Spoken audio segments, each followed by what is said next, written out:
नमस्कार साथियों। आज अपन मांग की कीमत लॉज की विभिन्न श्रेणियों का अध्ययन करेंगे और यहाँ अपन मांग की कीमत लॉज की 5 श्रेणियों का अध्ययन करेंगे, जिसमें पहली है परफेक्टली इलास्टिक पूर्णतया लोचदार। यानी कि यहाँ देखिए पूर्णतया लोचदार में क्या होगा कि जब यानी कि वस्तु की कीमत में थोड़ा सा भी परिवर्तन करेंगे तो यहाँ वस्तु की जो मांग है वो जीरो हो जाएगी। अर्थात यहाँ पर मांग की लोच है वो अनंत होती है और यहाँ इस स्थिति में मांग जो वक्र है वो क्षैतिज अक्ष के समानांतर होता है और ऐसी स्थिति ज़्यादातर पूर्ण प्रतियोगिता की स्थिति में पाई जाती है। यानी कि देखिए यहाँ जब वस्तु की कीमत में थोड़ी सी वृद्धि से मांग शून्य हो जाती है तो मांग की लोच असीमित होती है, अनंत होती है। इसे पूर्णतया लोचदार मांग की स्थिति कहते हैं। इस स्थिति में मांग वक्र क्षैतिज अक्ष के समानांतर होता है और यहाँ पर यानी कि मांग की कीमत लॉज का मान जो है वो अनंत होता है, EP इक्वल टू इन्फिनिटी होता है। और यह स्थिति पूर्ण प्रतियोगिता की स्थिति में होती है जहाँ फर्म का मांग वक्र पूर्णतः लोचदार होता है। यहाँ एक फर्म यानी कि एक फर्म को जो दी हुई कीमत है उस पर चाहे जितना माल बेच सकती है। कीमत के जरा भी बढ़ने से उस फर्म के माल की मांग पूर्णतया समाप्त हो जाती है।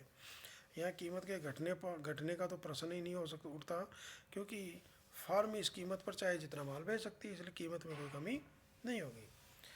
तो ये थी आपकी पूर्णतया लोचदार। अब आप आइए लोचदार मांग, इकाई से अधिक, EP इज ग्रेटर देन 1। यानी कि जब मांग का आनुपातिक परिवर्तन कीमत के आनुपातिक परिवर्तन से अधिक होता है तो मांग की लोच 1 से अधिक होती है, अर्थात इकाई से अधिक होती है। EP इज ग्रेटर देन 1 होती है और ये विशेषतया स्थानापन्न वस्तुओं में पाई जाती है। इसको अपन डायग्राम के माध्यम से भी दर्शा सकते हैं। यानी कि इसका जो मांग वक्र का डायग्राम होगा, मांग वक्र होगा और ऋणात्मक ढाल का होगा। अगली है मांग की लोच 1 के बराबर, अर्थात इकाई लोचदार मांग। यानी कि जब मांग का आनुपातिक परिवर्तन कीमत के आनुपातिक परिवर्तन के बराबर होता है तो लोच इकाई के बराबर होती है, अर्थात मांग की कीमत लोच EP इक्वल टू 1 होगी। ऐसी स्थिति में मांग वक्र है वो आयताकार अति परवलय की आकृति का होता है। आयताकार अति परवलय की आकृति का होता है। यानी कि इस प्रकार के मांग वक्र के ऊपर स्थित प्रत्येक बिंदु पर मांग की कीमत लोच समान होती है, अर्थात इकाई होती है।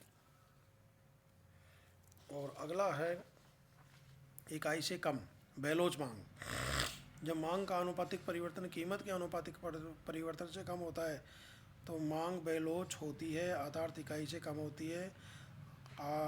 EP इज लेस देन 1 होती है और ये विशेषतया अनिवार्य वस्तुओं में पाई जाती है।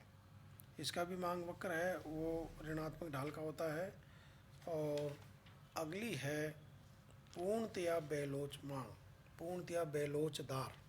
देखिए पूर्णतया बेलोचदार मांग में क्या होगा कि कीमत में कितना भी परिवर्तन करें मांग में कोई परिवर्तन नहीं होगा।